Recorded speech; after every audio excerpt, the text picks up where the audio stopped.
இலங்கையில் சேதமடைந்து வரும் தமிழக மீனவர்களின் படகுகள் யாழ்ப்பாணம் இரும்பு கடைகளில் விற்கப்படுவதாக அதிர்ச்சி தகவல்கள் வெளியாகியுள்ளன. இலங்கை சிறையில் அடைக்கப்பட்ட தமிழக மீனவர்கள் விடுவிக்கப்பட்டாலும் அவர்களது படகுகள் இதுவரை ஒப்படைக்கப்படவில்லை. படகுகளை விடுவிக்க வேண்டாம் என்று இலங்கை அதிபர் ராஜபக்சேவுக்கு தாம் ஆலோசனை வழங்கியதாக பாஜக மூத்த தலைவர் சுப்பிரமணிய சுவாமி தெரிவித்திருந்தார். இதற்கு முதலமைச்சர் ஜெயலலிதா உள்ளிட்டோர் கடும் கண்டனம் தெரிவித்துள்ளனர். இந்நிலையில் யாழ்ப்பாணம் ஊர்காவல்துறை துறைமுக பகுதியில் நங்கூரமிட்டு நிறுத்தி வைக்கப்பட்டிருந்த தமிழக மீனவர்களின் படகுகள் மழை மற்றும் வெயிலால் சேதமடைந்து வருவதாகவும் பல படகுகள் சேதப்படுத்தப்பட்டு மூழ்கடிக்கப்பட்டதாகவும் கூறப்படுகிறது.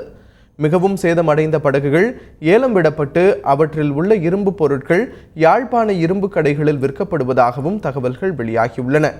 பல லட்சம் ரூபாய் மதிப்புள்ள தமிழக மீனவர்களின் படகுகளையும் அதன் இயந்திரங்களையும் கடலில் மூழ்கடித்து இரும்புக்காக ஏலம் விடும் இலங்கை அரசின் நடவடிக்கை அதிர்ச்சியை ஏற்படுத்தியுள்ளது.